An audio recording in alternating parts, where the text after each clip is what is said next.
What's going on YouTube? County Games back here again. Today we got more George Carlin. This one's called Driving Lessons. Make sure to hit that subscribe button, guys, and let's get straight to it. One of the craziest comedians I've ever seen in my entire life. Let's go. Alright.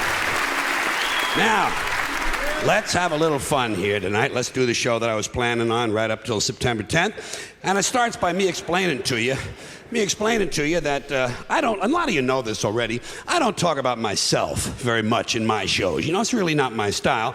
But I had an incident in traffic recently that I think I ought to tell you about. Driving is the most head-wrecking thing in the world, and so is driving lessons. There are a couple things about me you ought to know first. I drive kind of recklessly, I take a lot of chances, I never repair my vehicles, and I don't believe in traffic laws. That's class. That's class. So I tend to have quite a high number of traffic accidents, and last week, I either ran over a sheep or I ran over a small man wearing a sheepskin coat. And I don't know because I didn't stop.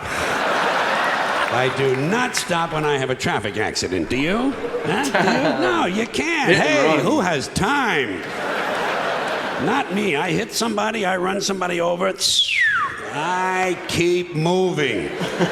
Especially if I've injured someone. I do not get involved in that. I'm not a doctor. I've had no medical training. I'm just another guy out driving around looking for a little fun, and I can't be stopping for everything. Well, let's just look at it logically. Let's be logical about it. If you do stop at the scene of the accident, all you do is add to the confusion. These people you ran over have enough troubles of their own without you stopping and making things worse. Leave these people alone. They've just been in a major traffic accident. Good logic. That's a good logic. The last thing they need is for you to stop and get out of your car and go over to the fire, because by now it is a fire, and start bothering them with a lot of stupid questions. Are you hurt? Well, of course they're hurt. Look at all the blood. You just ran over them with 1.5 tons of steel. Of course they're hurt. Leave these people alone. Haven't you done enough? For once in your life, do the decent thing. Don't get involved. Well, in the first place, it's none of your business. None of your business. The whole thing took place outside of your car. Legally speaking, these people you ran over were not on your property at the time you ran them over. They were standing in the street that is city property. You are not responsible. If they don't like it, let them sue the city. And besides, it happened back there. It's over now. Stop living in the past. This is a wild justification. Wild justification. Do yourself a favor, count your blessings, be glad it wasn't you. And I'll give you a practical reason not to stop. You need a practical reason? If you do stop, sooner or later the police are going to show up.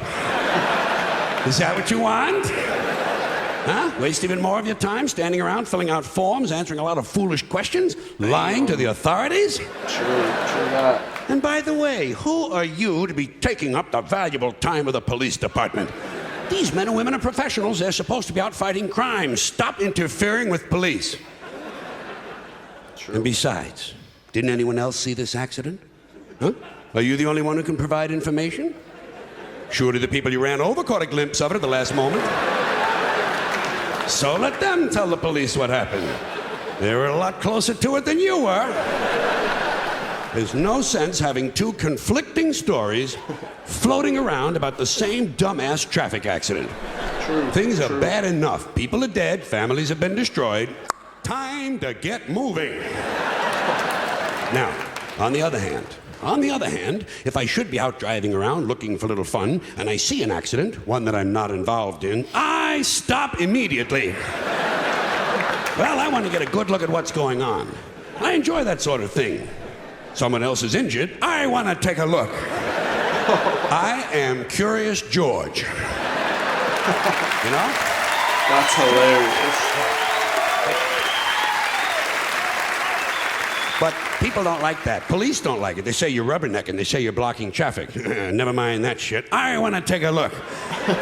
I'm never too busy that I can't stop to enjoy someone else's suffering. And I'll tell you something else. I'm a big fan of traffic accidents. You know my favorite accident? 2 buses and a chicken truck. Get hit by a circus train in front of a flea market. Well, I want to see something interesting. I'm looking for a neck sticking out of a gas tank. If I'm going to take the time to stop, I expect a couple of fucking laughs. Damn. And if my car... This is the most grim humor ever. I should happen to be in such a position where I can't quite see what's going on, can't get a good enough look, I'm not the least bit shy about asking the police to bring the bodies over a little closer to the car. Pardon me, officer, would you fellows mind dragging that twisted-looking chap over here a little closer to the car, please? Jesus. My wife has never seen anyone shaped quite like that. Look at that, sugar lips. That's his rib cage sticking out of the glove compartment. Thank you, officer. That will be all now. You can throw him back on the pile.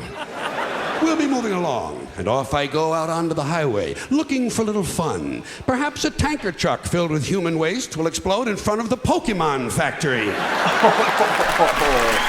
Bro, that was the most grim sense of humor, man. George Carlin has an absolute way with words. This man is absolutely insane, guys. But yeah, everyone loves seeing people suffering in car accidents. I think that's kind of a given. They love seeing wreckages, maybe not up close, but from afar. Love you guys all, man. I'll see you all in the next video. Peace.